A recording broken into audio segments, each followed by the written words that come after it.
Spotlight me. Okay, hello everyone. Thank you for joining us tonight. I know that with COVID starting in January and just starting in January, I haven't had a chance to meet everyone, so this seemed to be the way to do it, to keep everyone safe and healthy. So I'm Arlene. I think pretty much everyone here knows that. I've been here since January of 2020. I'll go ahead and let staff introduce themselves, and then you can ask your questions. We'll talk about some interesting facts about DSDHH and the long history we've had in getting here.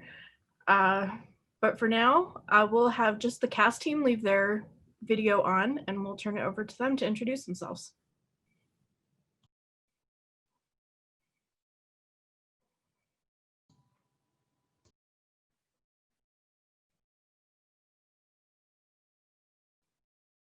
Okay, who wants to introduce yourself first? Hang on, let us spotlight you. One moment. Can we put the spotlight on Stephen? There we go. Hi, I am Stephen Persinger. I'm a case manager. A couple different signs for that. So I report to Annette Stewart, who couldn't come this evening, but that's okay. So anyway, I'm Stephen, and let's see, I guess I pick who's gonna come next.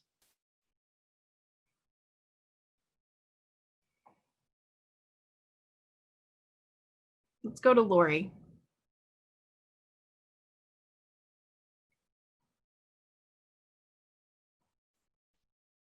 Hi, I'm Lori Manel, and I work as a case manager as well. Welcome. Diego next.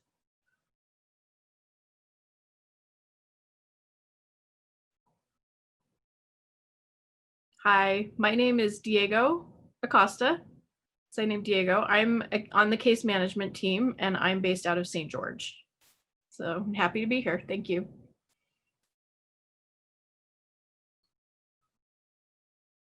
Arlene says, can you spotlight back to me? I forgot to talk about some rules. Actually, we're going to go to Melanie for a moment. She's going to talk about ground rules for this meeting. Can we spotlight Melanie? Okay, hello, everyone. Welcome to the town hall tonight. I wanted to just talk about how we would run this Zoom. For participants, you are welcome to ask questions. Raise your hand to ask questions. How to start that, raise your hand. Then when the person controlling spotlights you, puts you on screen, you'll see that there's a yellow border around you. You'll know then it's your turn. Before you start to comment and sign, please spell out your name, first and last name, just because we have some deafblind participants that are using tactile interpreters as well. So that will help them. If there are any issues, technology issues, anything, please contact Pamela Maurer. I think that was all, at least for now, and how we're going to run the Zoom meeting. So thank you. Thank you, Melanie. All right, and now we will go to from CAS team to the CEO team. So we'll do Pamela first. Pamela, hello, everybody. I'm thrilled to be here with you. I'm the community programs manager, and I work with a great team. We work to set up events and workshops and the like, as well as some distance learning and education and gathering information from the deaf and hard of hearing communities. So I will now turn the time to members of my team. Let's go to Mitch, Ron, Mary Beth. Who wants to go next? Let you introduce. Oh, and I forgot to say, I'm sorry, I forgot. I am Pamela, but we'll now go to Mary Beth. Hi, I'm Mary Beth Barrel, and I'm community events manager. So thank you. Have a good night.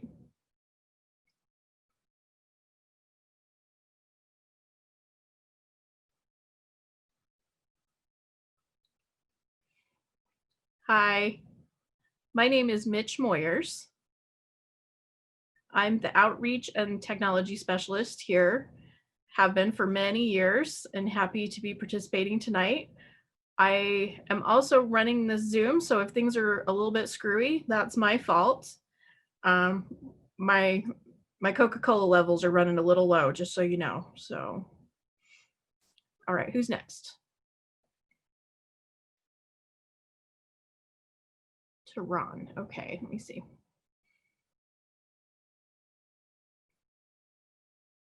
Hello, everyone.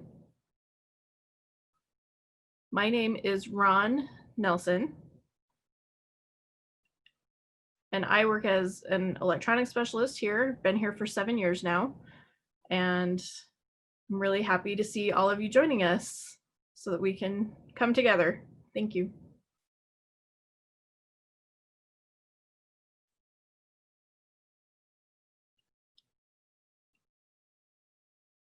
All right, and then FMO is facilities and maintenance and operations.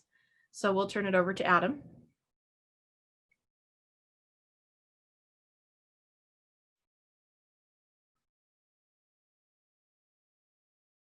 Get Adam spotlighted.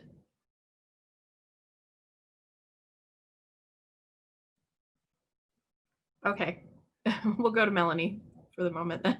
Oh, there's Adam. Okay. So I was trying to hide, dang it, found me out. My name is Adam Schul, and I'm responsible for grounds and building maintenance, making sure that, you know, people are safe, everything is clean, and what other additional responsibilities come my way, and I'm happy to be here. Oh, and also Julio is my assistant. He couldn't make it tonight, but he has similar responsibilities to mine, a little bit different. And I think he's been here for over 10 years.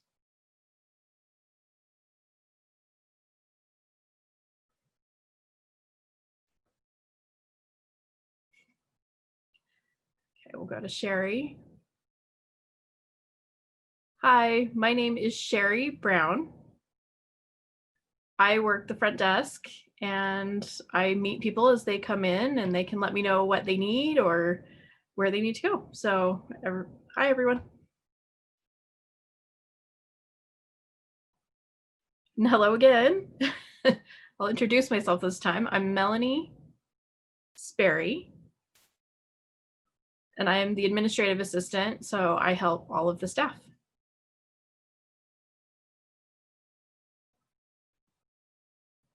And I want to recognize a couple of other groups as well. The Hard of Hearing Specialist and St. George. Hard of Hearing is part of the CAS and CEO teams, but I will turn it over to Shelly, and then if you can spotlight the interpreter.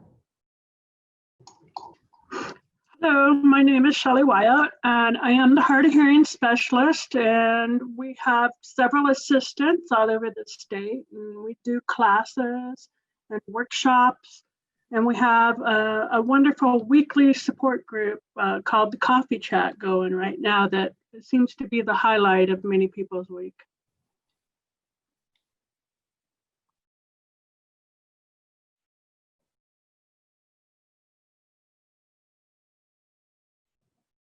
Reminder, when someone's speaking in English, to spotlight the interpreter on those. Okay, so that was hard of hearing. Now Southern Utah, that was mostly from Northern Utah. We'll have the Southern Utah staff introduce themselves. So we'll go to Judy.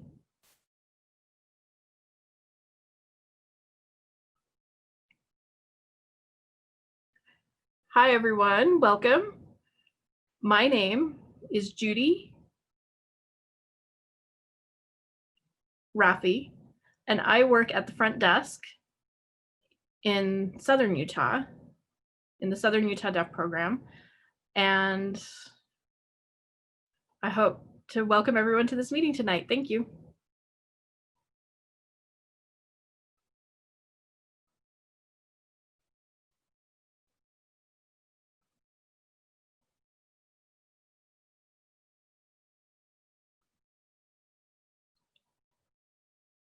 Hi, sorry, excuse the mess behind me.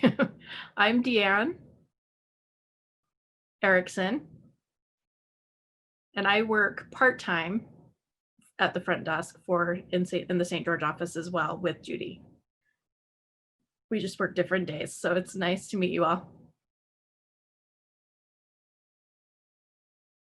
We have someone else from the Hard of Hearing program. We have Sue here as well. Let's go to her.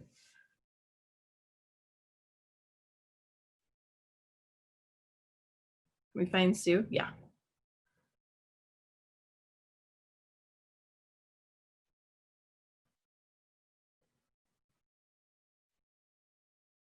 Your mic is.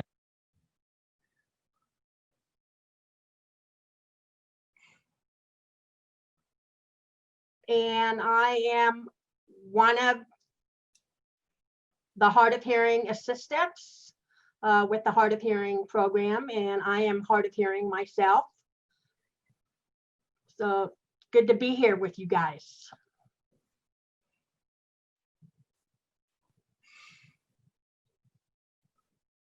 Okay, and Holly?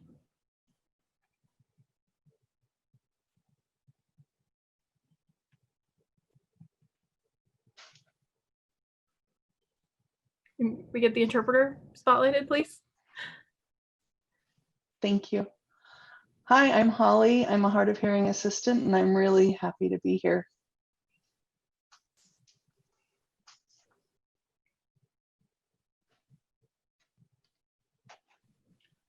We're kind of jumping around as people get into the group. All right, so now UIP, Utah Interpreter Program. Can we go to Trenton?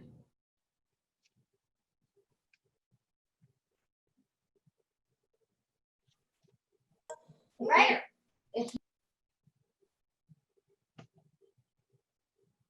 Okay, hello everyone. I work with the Utah Interpreter Program, UIP.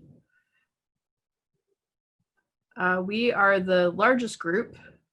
We have the staff interpreters who work interpreting inside as well as for vocational rehabilitation, VR. And then we also manage all of the interpreters around the state. So we talk with them to make sure that their certification maintenance is running okay and that they're recognized and in good standing. We host workshops and professional development, as well as we just manage all of your interpreters around Utah. So hello, and it's good to see you all. I'll turn it over to the rest of my team to let them introduce themselves. And Arlene saying, you go ahead and pick who's next. Okay, hello. My name is Clay. I'm one of the interpreters on Trenton's team. Work there at UIP and interpret for staff at the Deaf Center. Good to see everyone.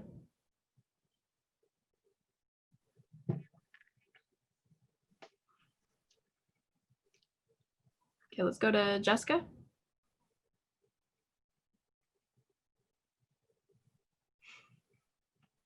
Hello. I'm Jessica Callahan.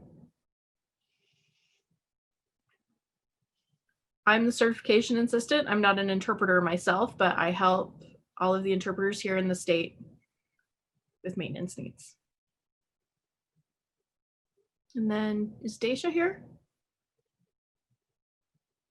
We go to Daisha?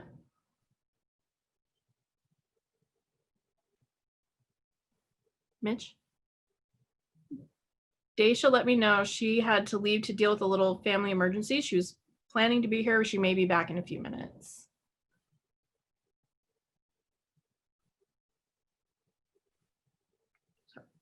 Who do I go to next? Who's next? Teresa? Okay.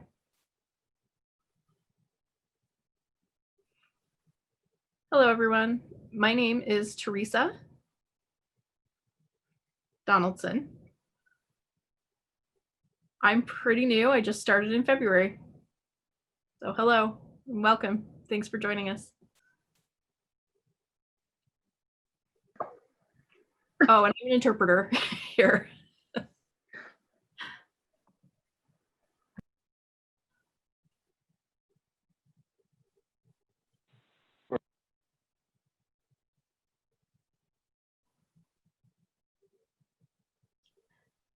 Hi, I'm Amy Santiago, and I'm one of the interpreters here on staff, and I really have enjoyed working here, almost 5 years now.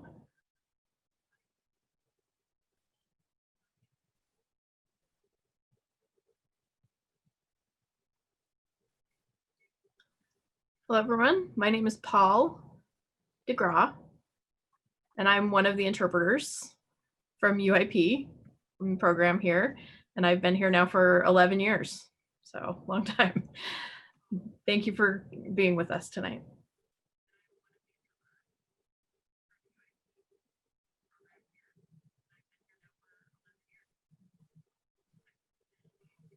Hi, I'm Gideon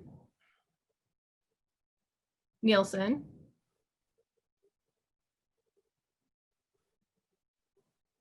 And I have been helping with certification testing and editing and getting the videos and exams ready. The new exam we put out last year. And I just want to, this is Arlene, I just want to make sure I'm not forgetting anyone else. We have about 29 staff here, so I want to make sure we get everyone that's on. We refer to the division as DSDHH, so we serve deaf, hard of hearing, and deaf blind, and families all here. We're in with individuals within the community. We work on people with their preferred communication modes. So if you have any questions, feel free to raise your hand. Now is your opportunity. If you don't, we have some other questions that were sent in advance. I can see that Stephen has a question. Stephen Ehrlich.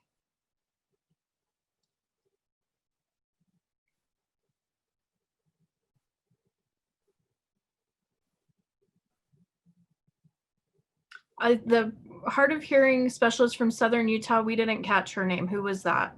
I don't think she said her name.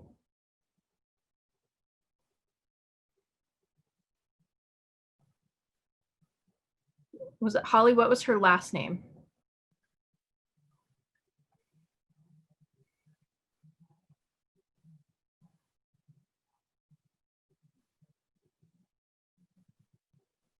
It's Ennis Poe.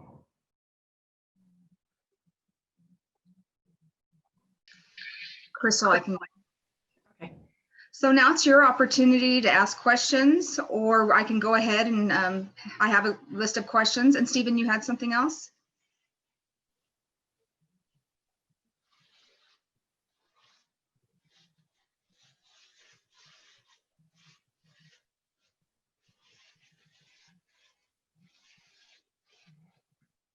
Hi, this is Stephen Persinger.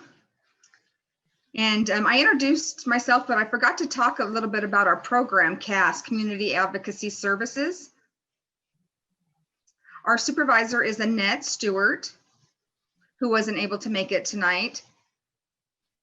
We have 3 case managers on our team, 2 for the northern region and 1 for the southern. Southern is Diego, and for the northern region, it's myself and Laurie. We also have an employment specialist position that we are currently interviewing for. And that position will focus on training, helping with interview skills, improving your resume, and helping with job search. The case managers, we focus mainly on how to apply for food stamps or Medicaid or other services, how to go about that process, getting the support that you need. Also, we provide advocacy for interpreter access at your doctor appointments and things along those lines. We also help with filling out paperwork, helping you to understand letters. We can go to your appointments to provide support for you. We also have a benefits planning program, and that program is to help you figure out how to work while receiving Social Security benefits or Medicare, Medicaid benefits, and what you need to report, what information you need to know, and what rules need to be followed to stay in compliance. So that's what our program offers. Thank you, Stephen. This is Arlene. So since I've been here, came in January, we've had different populations that we serve. The biggest group are those who come into our office 8 to 5 for services, for support, for resources. And then we have another group of people who are working, who work outside the center. They don't come in here generally during the day. They come in for community events in the evenings, for all the fun stuff, for the interaction. But understanding with COVID, things have changed and we've had to transition to virtual workshops. And it's been interesting for staff that we serve both populations and trying to meet both of those groups' needs. We just sent out a new logo. We're working on a mission statement, vision statement, and values. And this is the picture of the logo. And that talks a little bit, if you're curious, I don't want to repeat it here, but you can read that. And we are also working on our strategic plan, and that should be ready to go January 21. That should be our plan through January 2021 through January 2024. So again, looks like we just had Daisha show up, one of the staff members, so we'll let her introduce herself.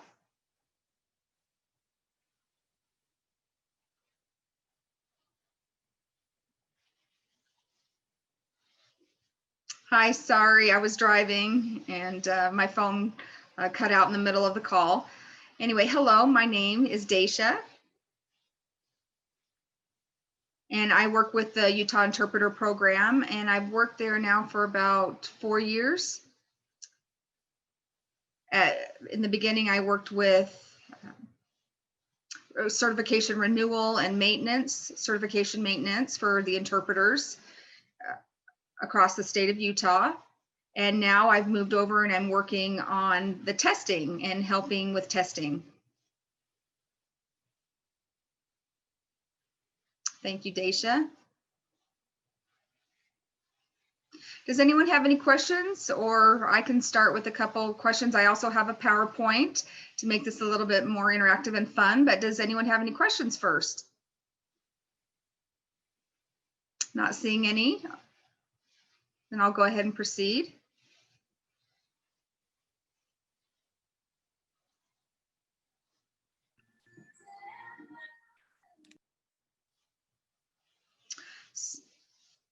Oh, it looks like Tiffany Harding has a question or comment.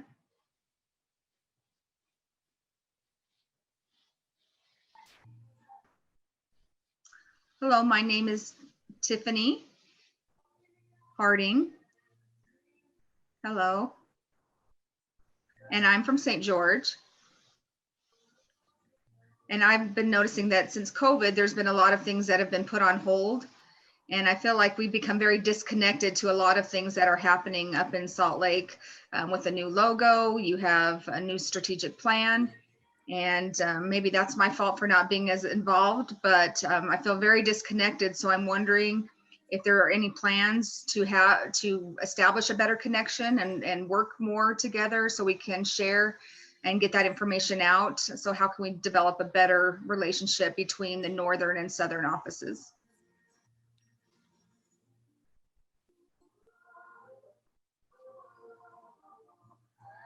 We'll turn it to Lori.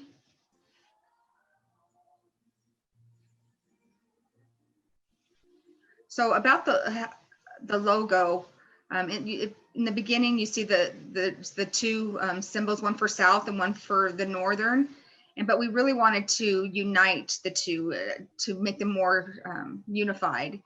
And so with a new logo, hopefully everyone likes the logo. And that is combined. We no longer, we call it St. George Center or Salt Lake. We really want to make it a unified division. And since COVID started, we've been doing things virtually, and it really has forced us to come together. And so that's been a positive of COVID, is that we are actually coming together. We're talking more amongst the centers and just feeling more collaboration. So I don't know about St. George. I hope that St. George would say the same thing, but I feel like we're more unified than we have been because we are able to do things virtually, whether that be through Zoom or other platforms. Zoom meeting, we're all on the same page, where before we had the Northern Center staff meeting, everybody was meeting in person, which made it very difficult for the people in St. George and outside to be a part of that, and they couldn't really participate as well because they were doing it virtually while we were all in person, and we'd miss maybe somebody wanted to make a comment. But now where we're all on Zoom, everybody's helping each other, or we all either all miss what's being said or we all get it together. So I hope that helps. Tiffany, do you have any other questions? I'm happy to talk a little bit more if you'd like. Let's go back to Tiffany. Thank you. I'm just wondering if you will continue that to share that your vision of your strategic plan, and maybe the plan shows that, and maybe that's part of the PowerPoint that Arlene is planning to share. But I really have felt like we've been disconnected since Arlene became the new director. I saw the announcement video and then really haven't seen much, never got to meet her, haven't seen an invitation to Southern Utah to join in and meet anybody. So maybe it's different because down here we're a smaller community. Everyone knows each other down south, and there's more of a personal connection, and that is my preference. And I know it's difficult with everything that's going on. We can't travel, we can't meet in person, but that's just wanting to share my feelings. And I'll turn it over to Pamela to respond. Arlene says, when I did arrive and started this position, I did travel to St. George, but I didn't get an opportunity to meet everybody. And then COVID hit. We have many events coming up. UIP is going to provide testing. I'll let Trenton talk more about the testing in the Southern Center. And us managers are planning to travel down there quarterly to make those visits down to St. George. And we recognize that historically, St. George has been looked at as the stepchild center. We've heard that. And I'm sure Diego has shared his experience, and hopefully he can share about how he's seen a change.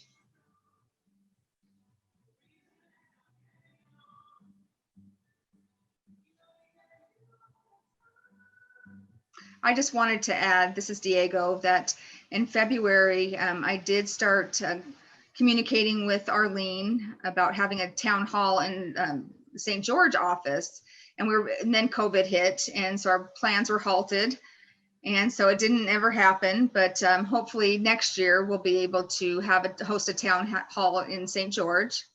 I'd also like to share a little bit about my experience with COVID. You're right; it's been hard to connect, but and we are a very long distance. And, you know, with COVID, it's required all of us to use technology, to rely on different resources of technology.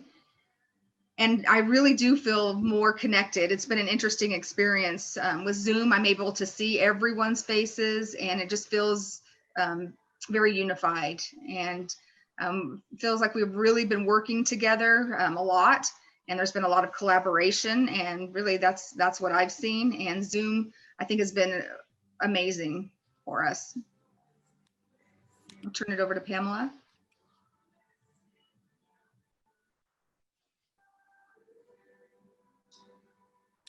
Tiffany, excellent question. And that's been an ongoing discussion that we're having. How can we become more unified? And I'm working with my team, with media, with outreach, and workshops. We're hoping to have a stronger relationship between the northern and southern offices. And one approach is using more videos and in ASL with captions, with CART. That way everyone, all the different populations have access and can access the information. We're also inviting people from certain areas to share their talents. For example, in St. George, I've been in touch with Diego. We're working very closely with Diego to host some community activities. So on Mondays, we get together, we meet with Mary Beth, myself, Diego, and Shelly, and we do some community planning to plan future events and workshops. And Diego's looking to find more people in the southern area who are willing to host or present at workshops or share their talents, whether that be cooking or whatever talents they may have. And so I challenge your community down there. If you know somebody who has some talents, and please encourage them to share those with us. Get in touch with Mary Beth, myself, Diego, and we can do a virtual class, at least for now. And virtual means that everybody from all over the state can attend and participate. In person, it's more challenging and more limiting to those who live in the area to attend, unless you want to drive the 5-hour drive. But that can be an ongoing discussion. We are always looking at ways that we can better connect, and not only with the North and South, but all the areas of the state. I hope that answers your question and any concerns you have, Tiffany. And Arlene's saying, I think Judy and then Trenton.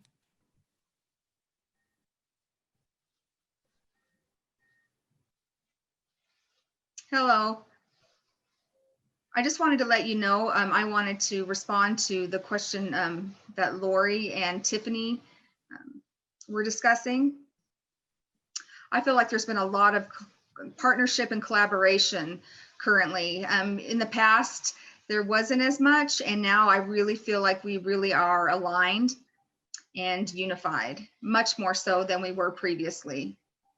I think because of the distance, and with some of us on video and others not, we weren't able to meet with one another often. And so now that we're all meeting through Zoom, we're getting to know one another better. As a staff, we're building good relationships. And I feel like that's been an important key to this. And I hope that that answers your question to both Tiffany and Laurie. And thank you for bringing that up. I really appreciate it. And I want you to know that I enjoy working with the North. They're wonderful people there, and I've learned so much from them. Thank you.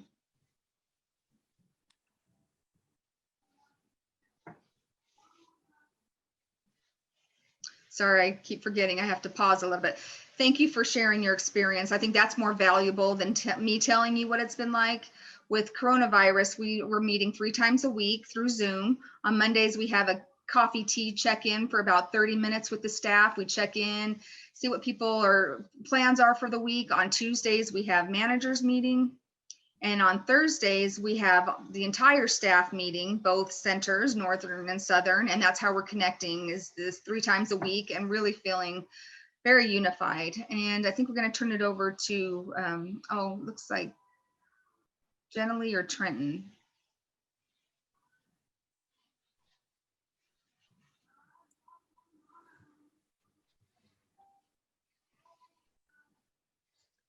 I just want to take the opportunity to share with you that the Utah Interpreter Program, one of the responsibilities that we have is to provide certification testing for interpreters. And for people who live in Southern Utah, it's been very challenging. Access to the testing is very limited. They either have to drive the 4 or 5 hours up to Salt Lake City to test, or wait that for the 2 times a year that sometimes we come down and offer the test in the Southern Center, and that's only twice a year. So now with our new test design, we're adding the mock. We offer a practice performance test. Previously, we didn't offer that, which meant that people who wanted to try the new test, the mock is free, by the way, but this experience is very similar to the actual test. It feels very, very similar. So, but there were no opportunities for the interpreters down south to be able to take that and to get that experience. So that's been a challenge. So what we've decided to do is we're going to start planning to set up a testing room at the Southern Utah Center. Last week, I came down to St. George to visit. It was very exciting, Tiffany, and it was a nice visit. And I was able to look at the office space and find a place to do that. I talked with the local IT people, and so I didn't get a chance to visit Tiffany. I'm sorry, but we'll try to develop more partnerships with the different interpreting training programs throughout the state of Utah. So we're very excited to announce that hopefully this testing room will be set up within the next few months. We do have to order some equipment before we can get that set up. So it's very exciting, and we will work closely with Kelly Bunting, who will be the proctor and providing the support for the test. So look forward to that within the next few months. Thank you. It looks like We have a question.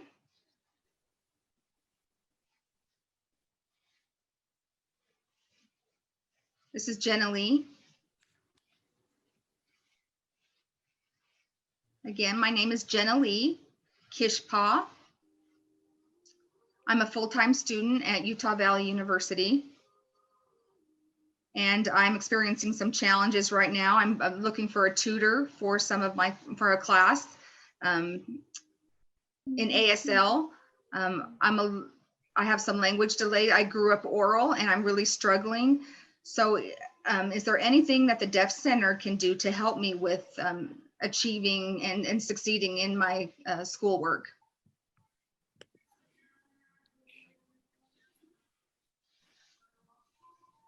Arlene, both centers are trying to become more innovative and provide more support and resources to our community. And that is one way to do this, is sharing what your needs are and what you would like to see. And so we can meet the needs of the community. So I encourage you to talk to one of our staff, whether that be Pamela, and talk about some ideas. We're certainly open to those ideas. And we have Diego, and then PowerPoint, and then we'll turn it to Pamela. This is Diego.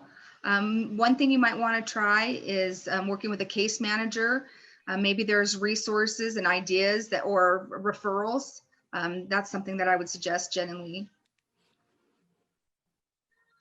Pamela. Briefly, we are working on that idea, Jen and Lee. We recently hosted 2 different workshops. One was a financial literacy workshop to help with budgeting, and another we hosted was English as a second language. I know so many of us in our community struggle with English because it is not our first language, it's not our native language. And so we are working on finding some new, a teacher who's willing to teach that class. So again, we are working on these ideas. If you have any specific topics you'd like to learn more about, please let us know. The more information we have, the better we can prepare and provide those services. And Pamela's going to pull up the PowerPoint.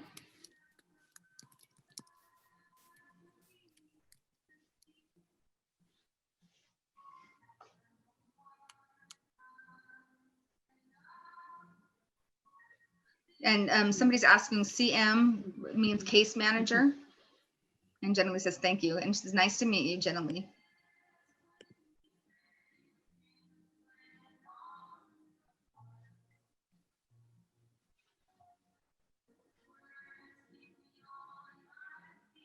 We're ready. Okay.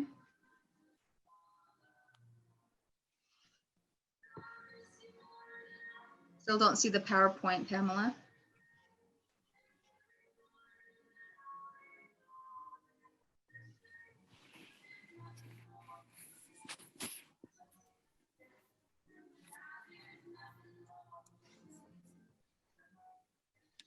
So go ahead and start the slideshow, please.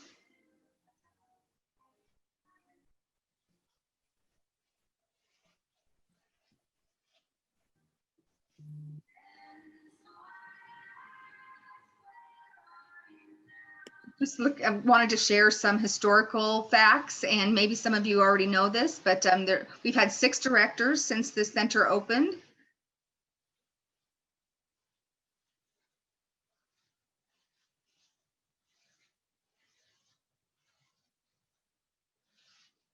Next slide. We can switch, Julie. Okay, next, thank you. So a few more slides and I'll come back to the question.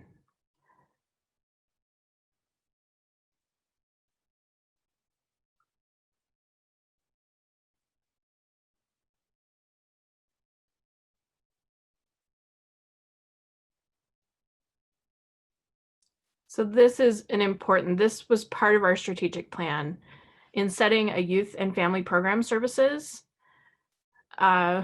We've had a small core team working on developing some new youth services and programs. So we'll announce that with our strategic plan.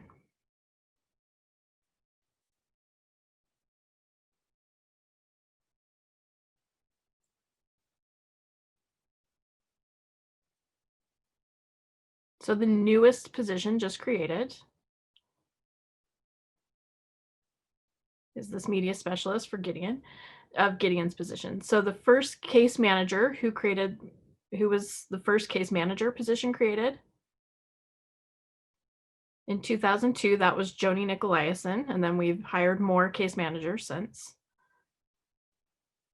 And who has worked the longest at DSDHH and who was most recently hired. So we'll stop here for a minute and we'll come back to some questions. Do we have any more questions for us? Oh, hang on. If we can stop for a moment. Stop the PowerPoint for a moment. Oh, actually, yeah, show that one. Show that one. Okay.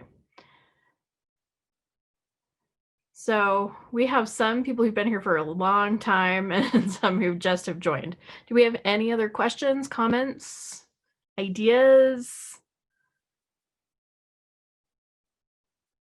I'm being told to look at the chat. Let's see what else we got. Okay, Pamela, the PowerPoint, can we go a little bit slower and then I'll sign too so that everyone has access. And Pamela's saying, yeah, let me know when you want me to switch to this. Okay, so I'm looking for anything from any of you. So it looks like Jared has a question.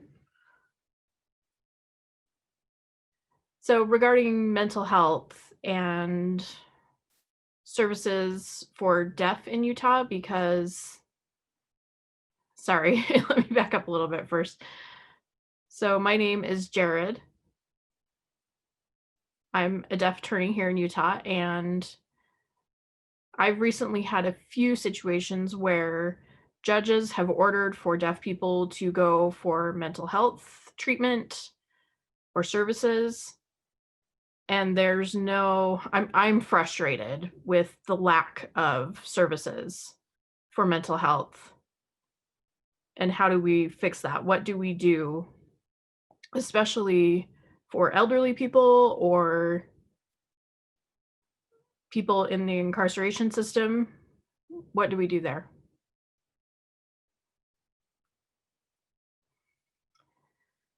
So I happen to be working with the Department of Mental Health, the Utah Substance Abuse and Mental Health Division. They had a posting recently for a substance abuse and mental health manager, meaning they're still interviewing, but that position will be hired. That person will be in a 1-year time limited position, but they will be doing some assessments and surveys and identifying some partners to start including the incarceration system, court ordered services, and including that in their scope of work, and then working on how to expand services for the deaf. That's how much I know so far. I know Annette and Joni fought for many years to try and get this to happen. Finally, some money was found. We've been meeting since spring, and we're surprised to see that posting come up a couple months ago. So something is happening, something is coming. We are working on that. Can we go back to Jared? Spotlight Jared again, please. This is Jared. Why is it what's the reasoning behind it being a 1-year position and not an ongoing, more permanent position? This is Arlene. That was not decided by us. We have no role within that decision. It was something they want to see how much they can get done in a year. I'm working on system change, and that's what this is about, is working on systems change, finding which partners we can work with. I believe we will probably get some more ongoing funding, but the 1 year first is to see what can be implemented, and we need to get somebody in that position who can just make it seen that the need is greater than has been realized so far. Back to Jared. I agree. I see so much need for mental health, whether it's through the court systems, whether it's seniors. I have a lot of people coming to me and asking me, and I'm not a mental health counselor. I work to try and find somebody who can work with my clients or do evaluations for my clients. And honestly, I am so frustrated.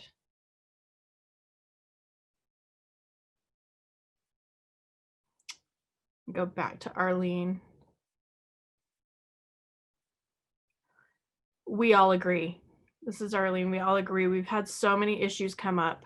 One challenge here at the center is confidentiality as well. We want clients to have their privacy.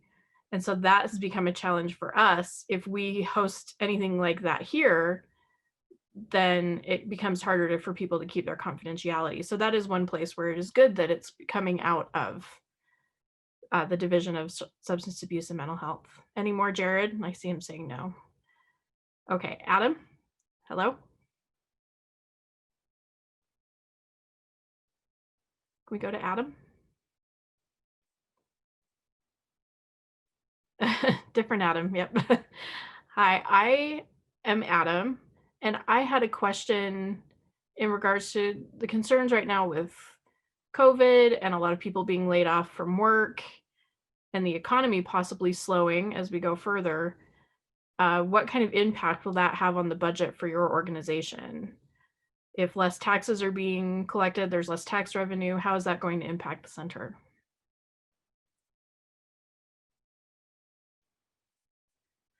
This is Arlene. Hi, Adam. We received the same amount. We received the same amount this year. So our 3 million budget is still in place for this year. We are going through some changes. We're on a hiring, we had a hiring freeze that's in place right now. We were able to post a couple of key positions that we got permission for, but hiring is definitely slowed. We're focusing more internally on some staff and changing some things within departments and our mission and our vision and our logo and all of the strategic planning we've been doing to provide better services and support. A lot of that's going to depend on workforce services. From what we're hearing, we're safe. There may be budget cuts in the future. That's hard to predict right now. But as of this year, we still got our $3 million budget. So we can make sure that we can meet services that we're already providing and hopefully continue to provide those. But it was a good question. We go back to Adam.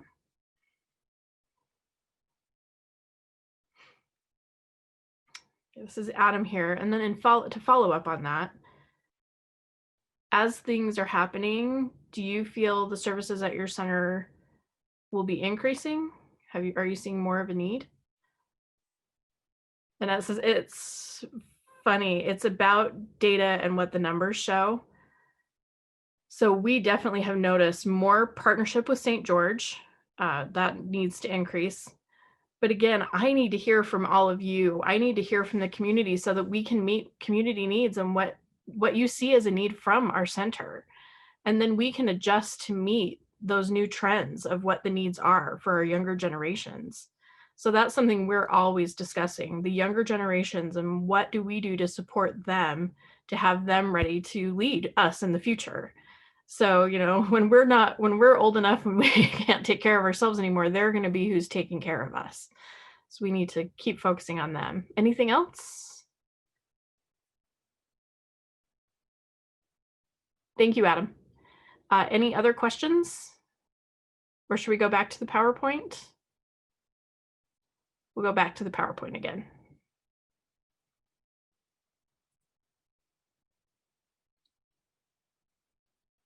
Okay, so when was DSDHH created and who led the bill for this?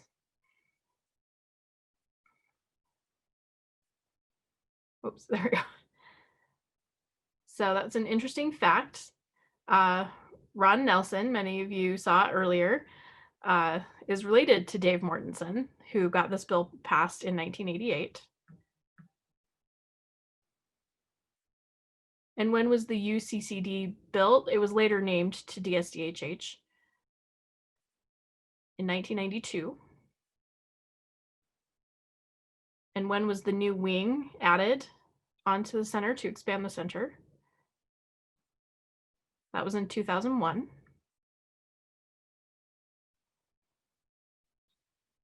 I know many people have said that it wasn't here, but there was a sand volleyball court. Many people have said that they want that. I wasn't around, but where the south parking lot is. So when was this building renamed to SCCDHH? That was in 2003. So many things have changed over the years. Now, how many certified deaf and hearing interpreters do we have in Utah? We have 10 CDIs. We first hired our first CDI in 2008, and about 549 certified hearing interpreters.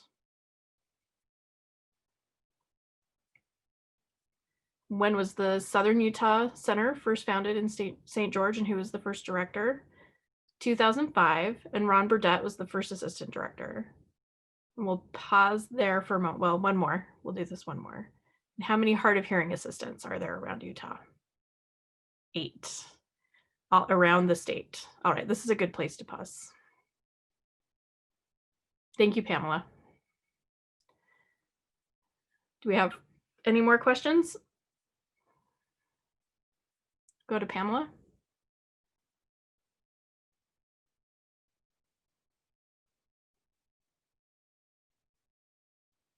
I keep forgetting I can spotlight myself because I'm a co-host. So I also wanted to let people know that we are working closely with minority groups to see how we can expand services provided for them with deaf, blind, BIPOC communities, and senior citizens. We want to work with people who we recognize, there are many people who were born and raised here, as well as we have a lot of people who have moved here from other countries. We have a lot of immigrants within our community who have a lot of knowledge in their cultural cooking, their foods, their histories.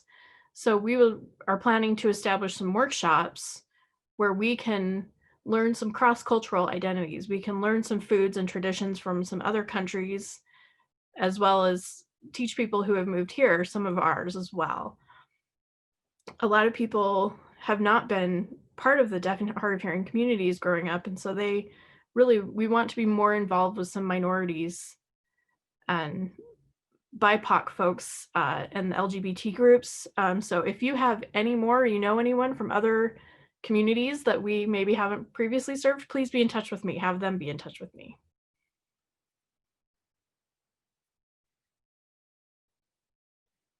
Okay, and one question in regard to deaf blind. Stephen Ehrlich sent a question, and Stephen, good to see you again. His question was, what are the plans to improve things for the deafblind community here in Utah? Programs to meet community needs? Have meetings been set with DSBVI? So we do have deafblind needs within our mission and vision and our strategic planning that we're doing. The question is how to structure it and support it within our department. The Blind and Visually Impaired Center is where services are currently being hosted from. We are working with Steve Wynn from DSBVI. Our divisions are very similar, and we both report to Sarah Brenna. We share a boss, so we can partnership a lot of resources on how to meet needs for the deaf and blind community, but they will also run those out of the Blind Center as well. Just to make sure things are properly structured and we're meeting needs, we'll work towards those. But Stephen, do you have any more questions? Any more questions, Stephen Ehrlich?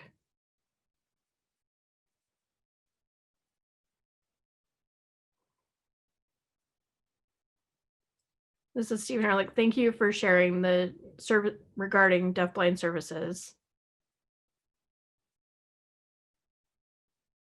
and that you're working with Steve Wynn at DSBVI. How soon will things happen?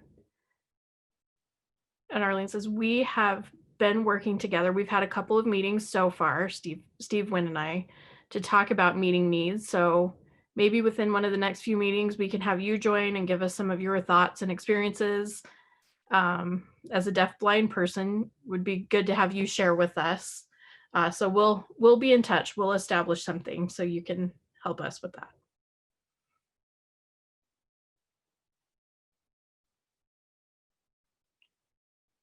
Steven says, that's the problem, is I'm never being informed of what's been happening. I haven't seen that meetings were going on. I didn't know that things were being done. So no one's been telling me what's been going on. This is Arlene. I know we don't fully have answers yet. That's some things we're still trying to figure out. We're trying to come together, and I want to respect how Steve runs his program as well as he respects how I run mine. We have two different funding pools of funding, so we don't have all of the answers yet. We're just starting to talk about things.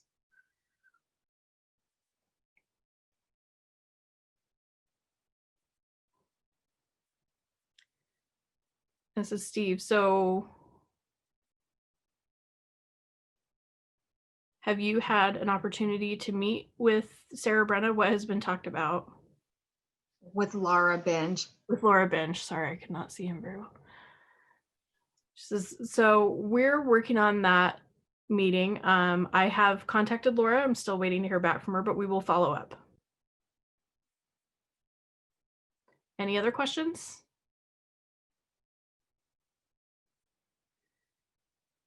It seems I look forward to seeing how that works for the deafblind community. We still are underserved. Everyone focuses on deaf and hard of hearing, and we've been just waiting for services, but we don't see any deafblind services at all. So Arlene, I agree with you.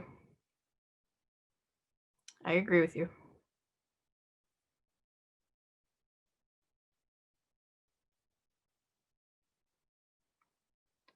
Diego, you have your hand up.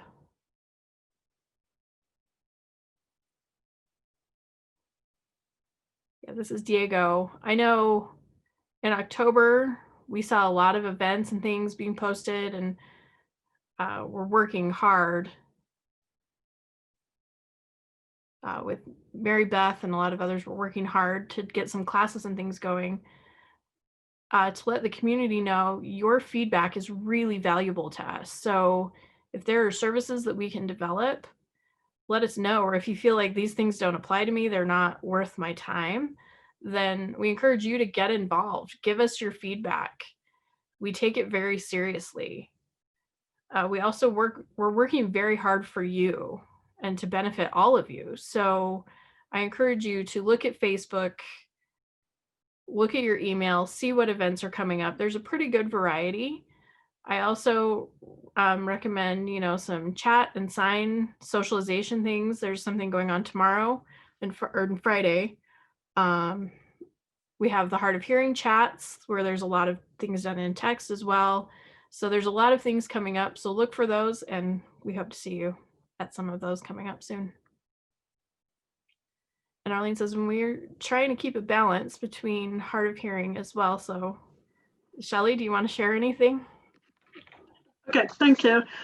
I thought this was a good time to, well, first say that we have a hard of hearing assistant attending the meeting, Jamie Bailey. She lives in Monticello, and she gathers quite a crowd over there. So I just wanted to make sure she is recognized too. I also want to say that we have 3 chats going right now that are uniting the North office and the South office. We have the coffee chat for the hard of hearing, and it's not just for the hard of hearing. We've had a few deaf people show up too. All the community is welcome to all 3 of these. There's a sign chat led by the deaf program, and the hard of hearing program has been participating with that to help with our sign. We've had some very good conversations in the sign chat. And we also have a chat once a month for the young adults called Raise Your Hands and Voices. It's from about ages 14 to 22. They are all really good chats. If you'd like to know more, please let one of us know. We'll get back to you.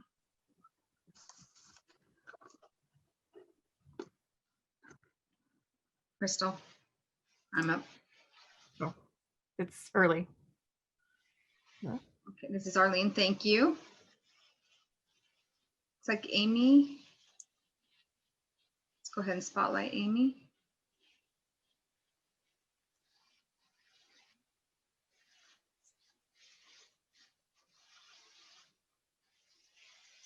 It's hard to see. I'm happy to be here with you. Oh, thank you. We'll spotlight the interpreter. I didn't lose too much. I hope I didn't lose too much. I hope I didn't lose too much. What did you talk about? Can you repeat that, please? Yes, I hope I didn't lose too much. What did you talk about so far?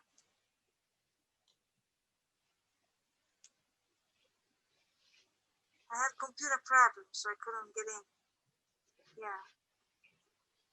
Sorry about being so late. Thank you. And this is Arlene. This is recorded, Amy, so it'll be available for you to watch it again and catch what you missed. We're happy to have you here as well. Oh, how nice. Where can you see it? On your website?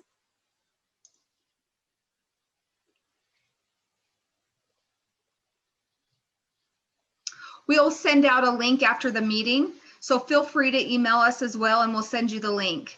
Okay, thank you. Thank you very much. Thank you.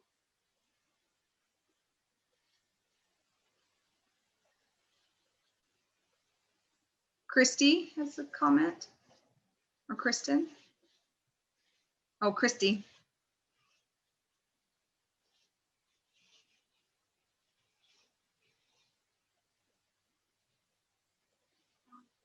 This is Christy. I was watching and at the same time chatting with a friend, and I just wanted to express my gratitude to the division for all the great work that all of you are doing. You're all team players and all that comes with it. I have seen firsthand from the beginning, the center being established to now, and wow, it's amazing. I feel much younger now. So I saw from the get-go, the beginning of the center, getting it up and established. And I should say that I feel older after all the years, but I feel like with this new team that we have, with our new logo, with all these new ideas and innovations, and the investment that the staff has put into the center, I think the deaf community, I feel much younger now, and I feel much safer. And I feel very blessed. So I'm able to brag to my friends and encourage them to come see our center here. So thank you all so much for all of your great work. I didn't really have a question. I just felt like I wanted to express that. You guys are so awesome. Thank you, Christy.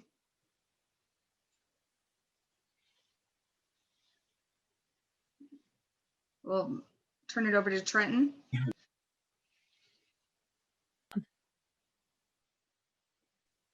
I noticed that in the comments, a person by the name of Jay asked a couple questions and had some comments. Can we go back to the chat? The person's just as the initial J.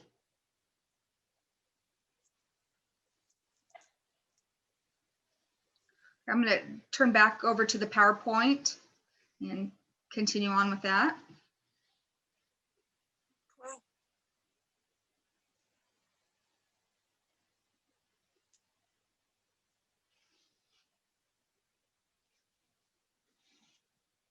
Oh, go back one.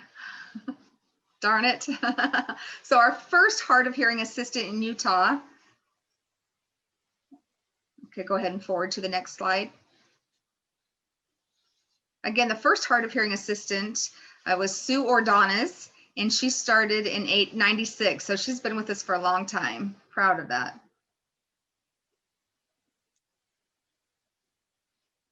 So how many acres is this property? I feel like we're very unique and fortunate here in Utah. We really are one of a kind. Other states don't have anything like this. I think we just cannot take this for granted. We have 6 acres, over 77,000 square feet, which is amazing.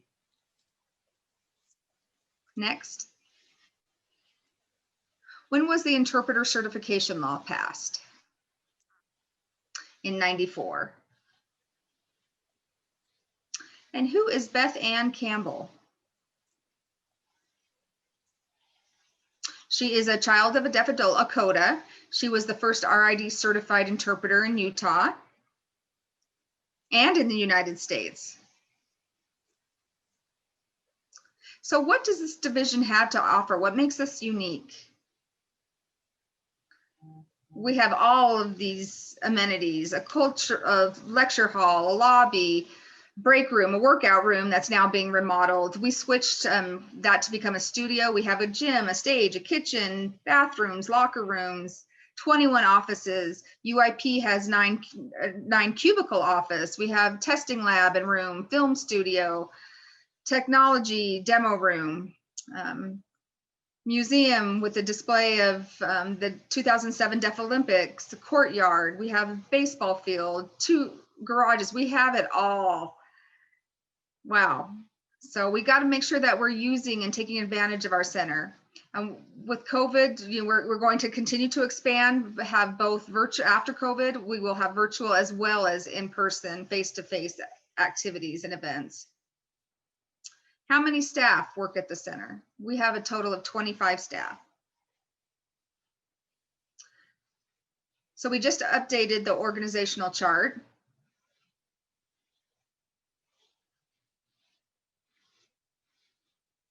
And is it possible that we could expand? Absolutely. We do have some positions on hold until we're able to finish with our strategic plan.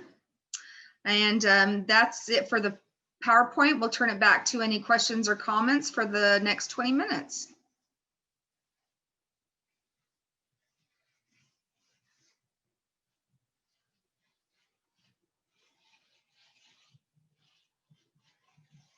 This is Mary Beth. I just wanted to follow up on a question asked about the numbers being impacted by COVID. And I think this is a good opportunity to expand services to the entire state of Utah. In the past, we've served mostly just the northern Salt Lake area, the metro area.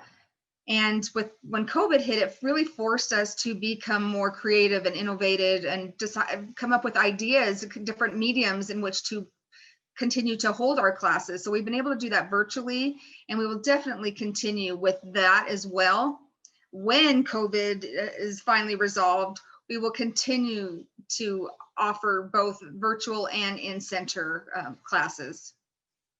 Going forward, we really want to have provide different resources and options to people, and not just focus on a certain age or certain population, but we want to offer it, open it up to all populations and groups. Hearing parents with deaf children, Time Out for Parents, working with Utah Schools for the Deaf and Blind to provide resources for parents. And so yeah, those are things that we're looking forward to doing. Is there anything else I need to add to that?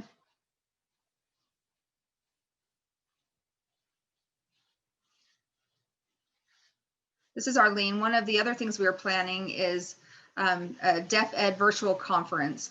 We haven't announced that yet, but we will look forward to that in January. We're hoping to partner with the schools, with parents, with other professionals that teach our children, whether mainstream or in the deaf schools. So again, this will be the Deaf Ed virtual conference. We still have about 20 minutes for questions or comments. Maybe I'll just start with a question. Why are we changing the mission and vision statement at the center? Do we have any staff that want to take a stab at that and answer that? I've been doing a lot of talking. Anybody else want to answer that? Oh, come on, everybody's shy. Don't be shy. I might just call on you. And Mary Beth says, I'm sorry, I missed the question. Again, the question is, why have the mission and vision statements changed? Mary Beth says, I'll take a stab at it. Well, it's not just us, but it's all the different businesses and organizations are going through a lot of change using technology. And so we felt like we needed to come up with a strategic plan that incorporates a mission and vision and as well as values. And so things tend to change throughout the years. I'm not sure if that completely answers the question or not.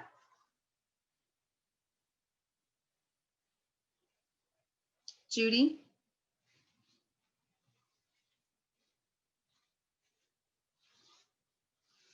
I think it's very important to have a mission and vision statement, because that helps us realize how we can better improve and serve the community.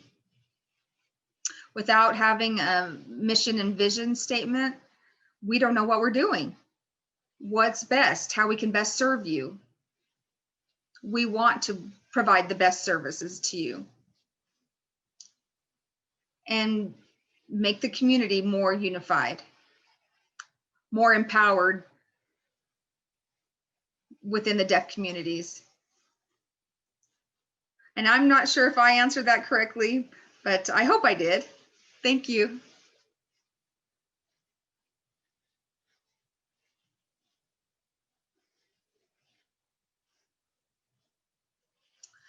Not only with coronavirus, but internally we've seen some changes. We decided it's time to reevaluate.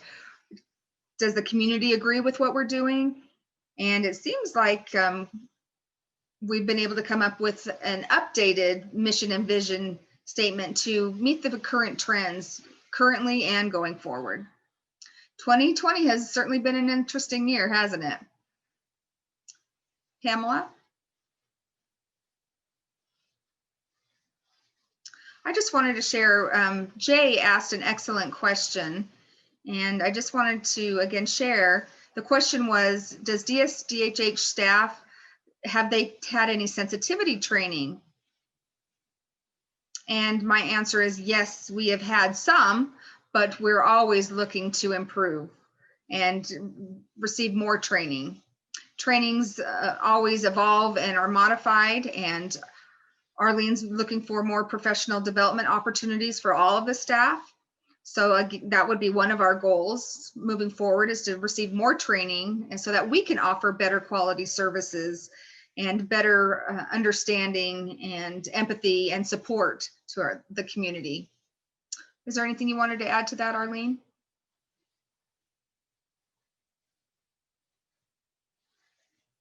Thank you.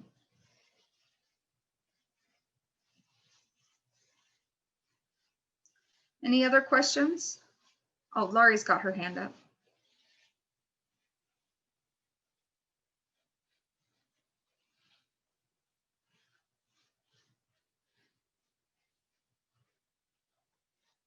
Jay, I'm just curious, what the questions you're asking of DSDHH staff for sensitivity training.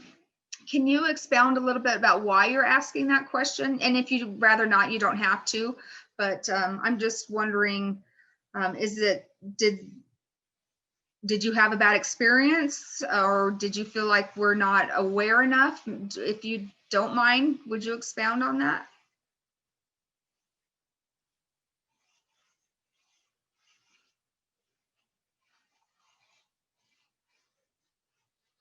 And if you don't want to, that's fine. You don't have to explain. Or if you'd like, you can do a private message if you prefer. This is Pamela.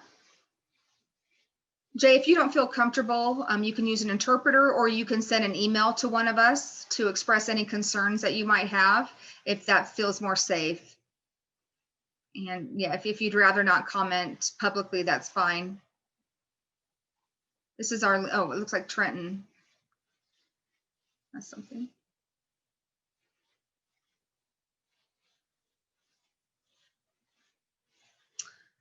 I just wanted to share something. The deaf community and the interpreter, deaf hard of hearing, deaf blind, have very strong collaborations and partnerships. They overlap and they work together. The UIP is looking to how we can better support both, developing partnerships with consumers, those who receive services from interpreters and interpreters providing the service. So we are really looking forward to try to bring more awareness, more information, sharing more information, interpreters for their professional development opportunities by providing workshops, and for the deaf community, understanding your rights, what the expectations are in a professional interpreter and what that looks like, what the code of ethics, the code of professional conduct means and what that looks like. So we're trying to tailor our training to both groups, not just to interpreters, but those consumers of interpreters. So just wanted to let you know that it is part of our goals within the Utah Interpreter Program and the division. So just wanted to share that in case anyone has any comments, concerns, or wanting to know more about what we're doing. Please provide that feedback. We have a team that's responsible for coming up with trainings and workshops, so let us know. And I just wanted to share that with you. Thank you. I think we're going to Jared. This is Jared. I have a question.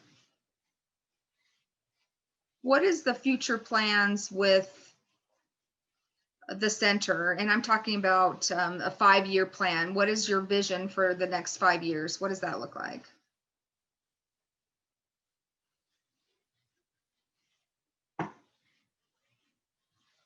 I did want to share, but we're just not quite ready to do that. Within the next couple of weeks, we will vote among the staff on which are our current priorities. Each department has their own goals and priorities.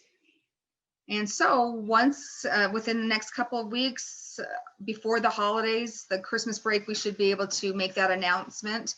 And we have identified, I think we have 6 different priorities. We've narrowed it down and to some realistic and SMART, if you're familiar with the SMART goals, specific, measurable, attainable, time-bound, and realistic. So we will be working on these priorities for the next 3 years. That will be our scope of work, and that will be released shortly. We're not quite ready, and we have to all come to a consensus as a staff, and then we will share that information. And going back to Jared.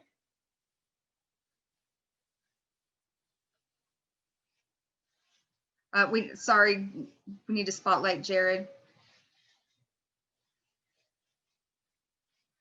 There we go.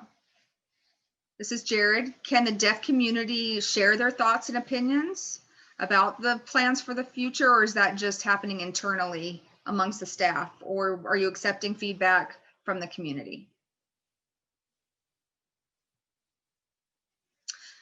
That was actually one of the questions I had. We do have an advisory council, and we have several on the council that are here today. Thank you for showing up. And that's where community can share their ideas, their feedback and suggestions. So we encourage the community to become more involved with the council. I know in the past we've had challenges with it being remote, but now that we have Zoom, we can hit people in the rural areas. People can join from home.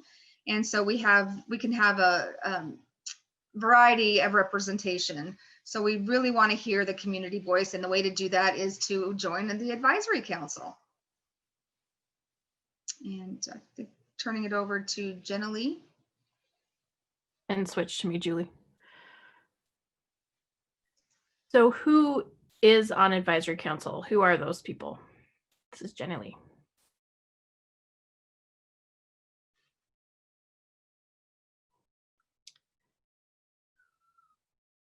Back to Arlene. So we have an executive committee meeting soon to talk about some ongoing changes and what the council is going to look like. Our website shows who is currently on the advisory council. The bylaws are going to be looked at and potentially revised. Currently, we're meeting every month. It could maybe possibly be changed to quarterly. That will all depend on that executive committee meeting. Those who are here from advisory council, if you want to take the time to introduce yourselves. And we have several members who have joined. If anyone wants to open your video and raise your hand, introduce yourself. Kim? Can we go to Kim Smith? There. Hello, everyone. I am Kim Smith. I am also the UAD president, and I represent UAD on the board. on the advisory council. So I am there in attendance, so welcome. And then anyone else from advisory council want to introduce themselves? Who else? I know there were more. Oh, Stephen Ehrlich is.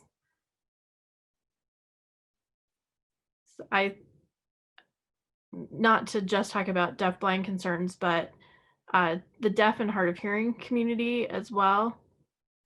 Transportation has been an issue. So I know Trenton and Joni and others had been in agreement in the past that we need to work more closely with bus transportation. It can be very difficult sometimes for people who can't get to track stations or get to bus stops. So that's another thing. Also, being able to pay so much for a round trip ticket is more than a lot of people can afford, and that's really hurting our community, especially as less people are using it. They're having less revenue. So I know that's something that we have not had a lot of help with in working with UTA. We haven't seen enough go through. So that's something Trenton, Joni, and I had learned from the past in working with an interpreter named Dawn Duran, who now is working for ASL.com.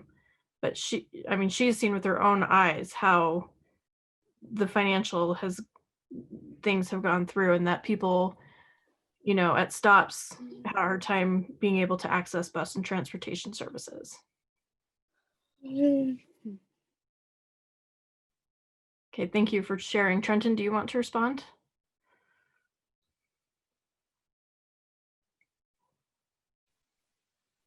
To add to what Stephen had talked about and Jared and your question, Arlene had mentioned about voting on the priorities. Those priorities were decided by some community input. Who helped us with our strategic planning? We had 2 consultants from outside. They're not from within DSDHH. They're outside consultants who have been working with us, and they did call upon different focus groups within the community, 7 different groups. Thank you for adding that. There were 7 focus groups representing a lot of different stakeholders. And so in working with that, we had a lot of people from our community who receive services. The consultants interviewed them. We as staff were not involved. So the outside consultants gathered information input from those groups and then tallied that up for us in giving us what we needed to look at and where we needed to look at our services to, and what we need to accomplish within the next few years, as well as long-term. So we have some short-term and long-term goals. Transportation is one example that was on the list, as well as some other things. So our internal voting, we're voting on things that are based on community ideas. So, we would like to come up also with some of our own as well that are in the mix, but a lot of that is really internally analyzing what can be done now and what needs some time to make happen. So it will be a progress. And Arlene was talking about transportation policies are an issue as well. So that was just something I wanted to add. Thank you.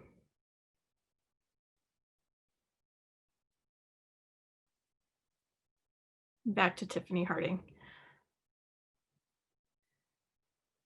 Thank you. I just wanted to applaud you for the transparency and talking clearly about everything and your process. I feel like I have a lot more faith in what's happening right now, in what you're doing and your priorities. I feel good about that. And thank you for both the hard work as well as the transparency in showing what the processes are right now. As a community member, that's a huge relief for me. Thank you.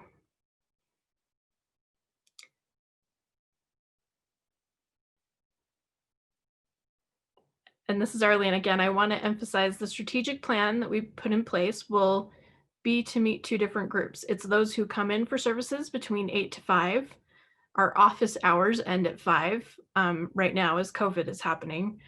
But for those people who, work during the day, don't use those services that we provide during the day, we also have those other events that happen in the evenings.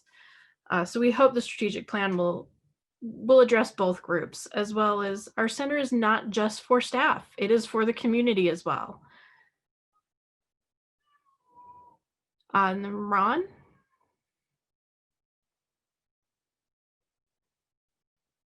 Oh, okay. Yeah, so we have other advisory council members that we can have introduce themselves. So Charla, we'll turn it to you.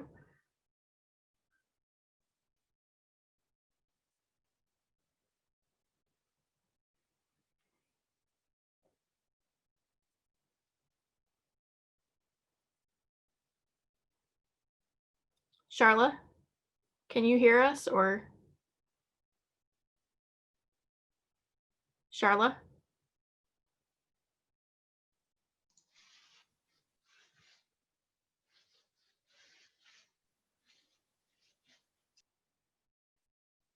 Not sure if Charla's hearing us.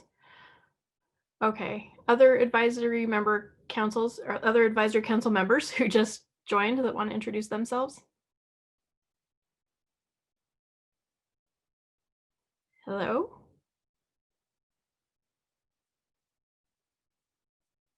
I know we've had Martin Price in here, Charla Dolan. Trying to see who else from this list. Okay, we've had some others as well, yes. Why am I not seeing everyone? All right, well, I guess no one else wants to open their window and introduce themselves for the moment.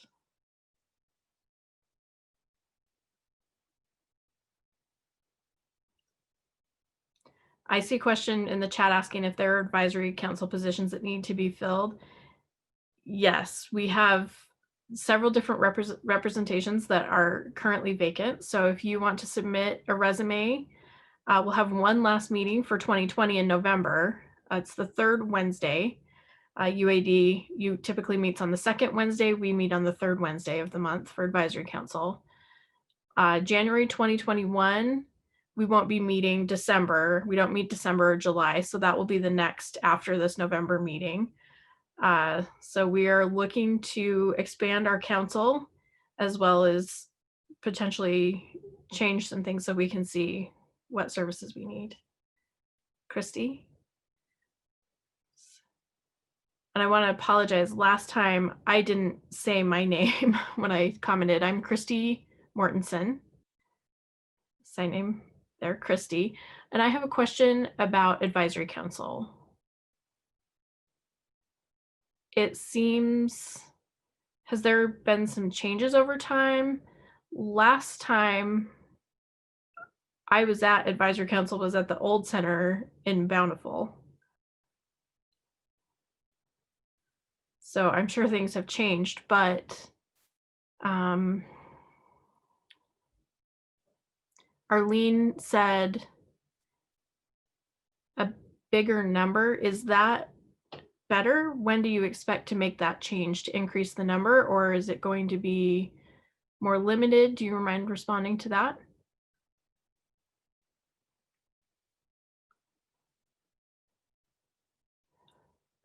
So this is Arlene. The bylaws currently have different groups that are represented, like interpreters, college professors, parents, CODAs.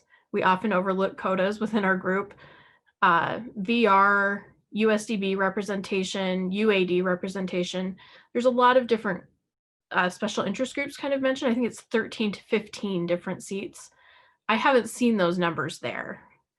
We've seen a much smaller number in attendance, if that helps answer your question. It looks like Trenton has something. And just so you know, it's 8, so we're going to be wrapping up soon. Trenton?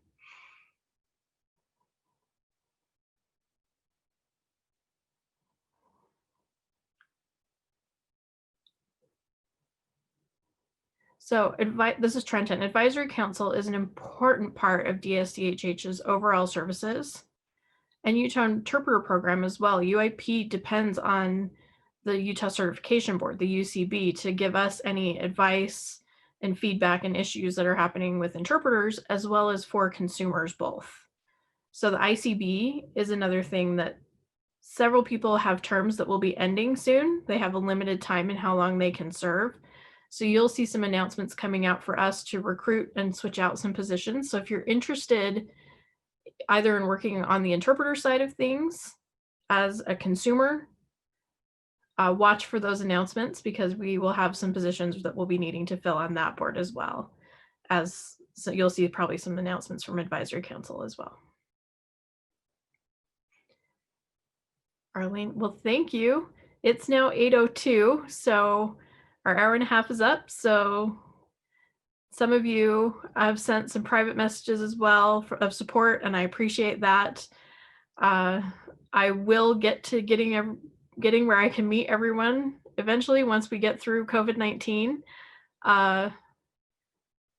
Ron asked if everyone could open windows so that we could take a picture of everyone who joined and see everyone.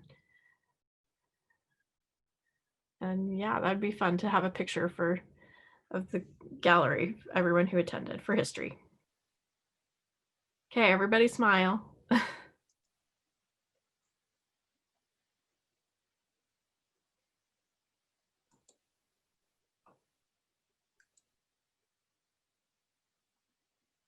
to go now, so I will be waiting for your email for sending me the recording.